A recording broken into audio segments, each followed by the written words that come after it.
नमस्कार दोस्तों, अगर आपको दिल्ली कैपिटल और सनराइजर्स हैदराबाद के बीच खेला गया आईपीएल 2025 का 10वां और सांसें रोक देने वाला सबसे रोमांचक महामुकाबला पसंद आया हो तो इस वीडियो को आप एक लाइक जरूर करें। इस वीडियो का लाइक टारगेट 400 लाइक है, तो इस वीडियो को आप दिल से लाइक जरूर करें। दोस्तों, आईपीएल 2025 के 10वें और एक और सबसे रोमांचक महामुकाबले में आईपीएल इतिहास की दो सबसे बड़ी टीमें एक दूसरे से भिड़ी। इस बार अक्षर पटेल की दिल्ली कैपिटल्स के सामने पैट कमिंस की सनराइजर्स हैदराबाद की टीम खड़ी थी। इस रोंगटे खड़े कर देने वाले महामुकाबले में हैदराबाद के कप्तान पैट कमिंस ने टॉस जीता और पहले बल्लेबाजी का फैसला लिया और दिल्ली की टीम को पहले गेंदबाजी के लिए आमंत्रित किया। उसके बाद रनों की बारिश करने के इरादे से हैदराबाद के दो दिग्गज ओपनर बल्लेबाज मैदान में उतरे। अभिषेक शर्मा और लाजवाब फॉर्म में चल रहे ट्रेविस हेड के कंधों पर इस महामुकाबले में अपनी टीम को एक विस्फोटक ओपनिंग शुरुआत दिलाने की बहुत ही बड़ी जिम्मेदारी थी और मैदान में उतरते ही ट्रेविस हेड ने अपने बल्ले से दिल्ली की गेंदबाजी पर बड़े शॉट खेलना शुरू कर दिया और पारी के पहले ही ओवर में मिचेल स्टार्क को दो लगातार चौके लगाकर अपना खाता खोला। लेकिन उनके साथ बल्लेबाजी कर रहे अभिषेक शर्मा इसी पहले ओवर में एक गलत रन लेने के चक्कर में विपराज निगम के हाथों रन आउट हो गए। अभिषेक शर्मा इस मुकाबले में एक गेंद में बस एक ही रन बना पाए।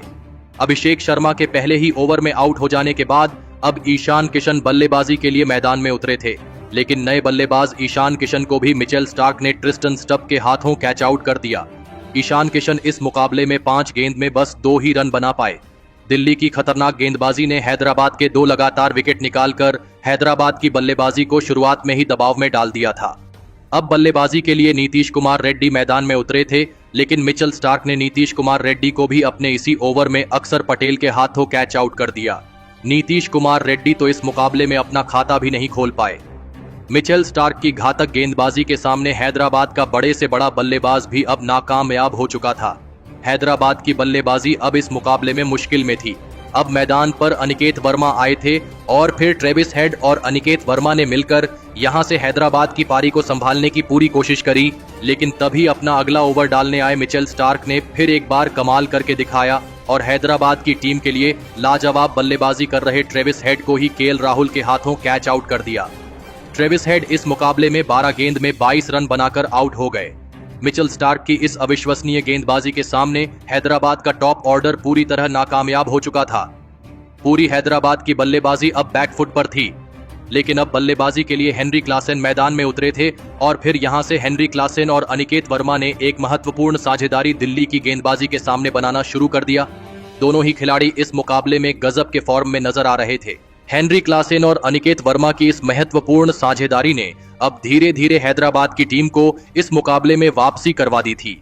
अब दोनों ही खिलाड़ी इस मुकाबले में पूरी तरह सेट हो चुके थे और दिल्ली की गेंदबाजी पर लगातार बड़े शॉट खेल रहे थे। खास करके अनिकेत वर्मा इस मुकाबले में दिल्ली की गेंदबाजी के लिए एक बड़ी मुसीबत साबित हो रहे थे और फिर इसी बीच अनिकेत वर्मा और हेनरी क्लासेन की 50 रनों की साझेदारी भी पूरी हो गई। अब अनिकेत वर्मा और हेनरी क्लासेन की यह साझेदारी लगातार मजबूत हो रही थी।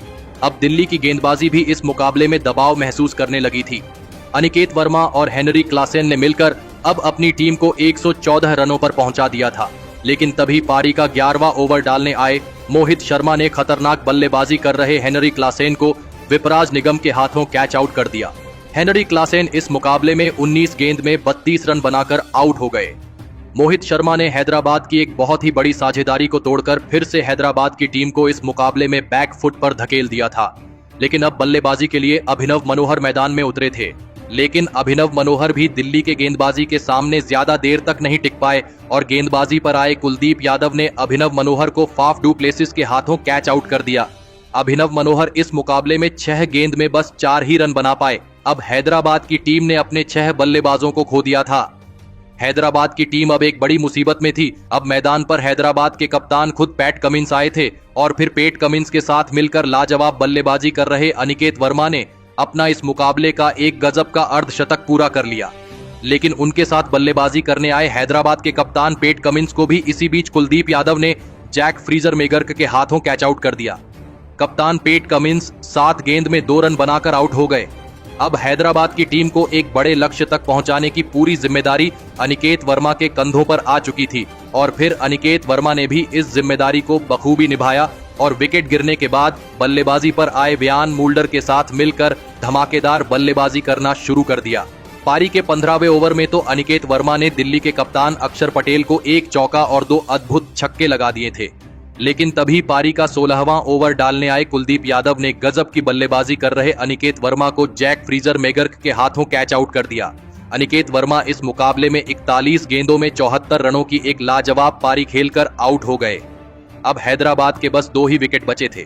बल्लेबाजी के लिए हर्षल पटेल मैदान में उतरे थे और फिर हर्षल पटेल और व्यान मूल्डर ने अंत में थोड़े बहुत रन बनाए, लेकिन पारी का 19वां ओवर हैदराबाद की बल्लेबाजी के लिए अंतिम ओवर साबित हुआ और इस ओवर में गेंदबाजी पर आए मिचेल स्टार्क ने हर्षल पटेल को अक्षर पटेल के हाथों कैच आउट कर दिया।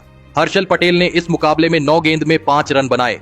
अब हैदराबाद के अंतिम विकेट के रूप में मोहम्मद शमी मैदान में उतरे थे, लेकिन मिचेल स्टार्क ने अपने इसी ओवर में दूसरे छोर पर बल्लेबाजी कर रहे व्यान मूल्डर को भी फाफ डू प्लेसिस के हाथों कैच आउट कर दिया और इसी के साथ हैदराबाद की बल्लेबाजी खत्म हो गई।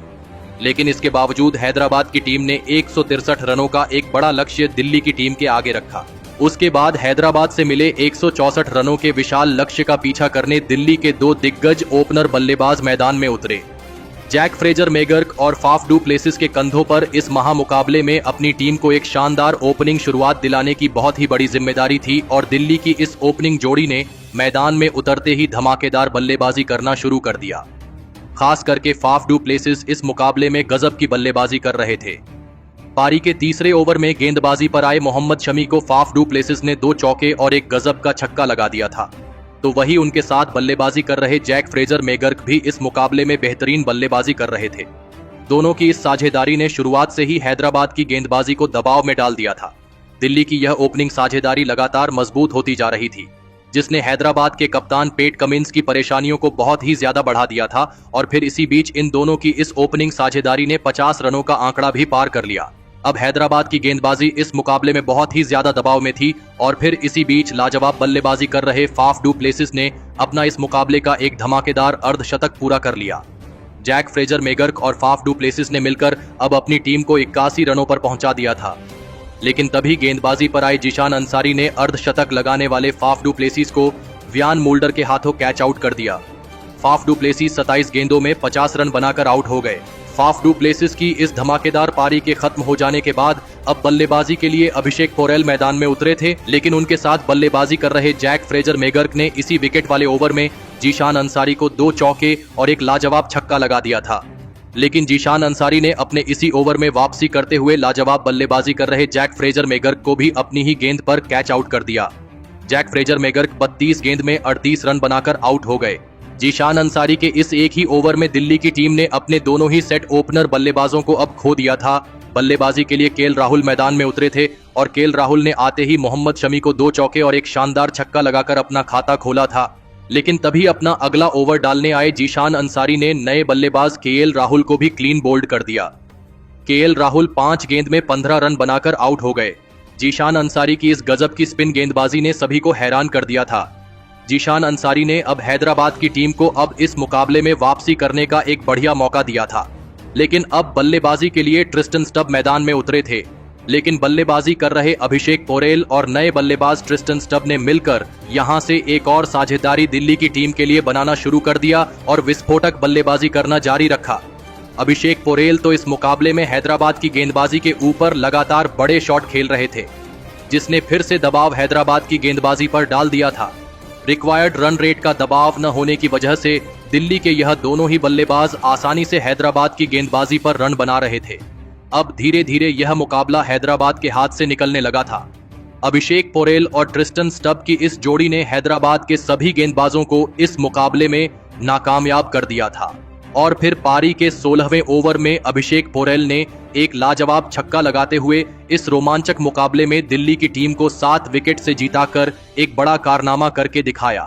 दोस्तों, हैदराबाद की टीम को दिल्ली की टीम ने गेंदबाजी से लेकर बल्लेबाजी में भी पूरी तरह पछाड़ दिया, लेकिन दोस्तों, हैदराबाद के खिलाफ मिली दिल्ली की इस जीत के असली हीरो साबित हुए उनके तेज गेंदबाज मिचेल स्टार्क, जिन्होंने इस मुकाबले में ऐसी अविश्वसनीय गेंदबाजी करके दिखाई जिसने सभी को हैरान कर दिया।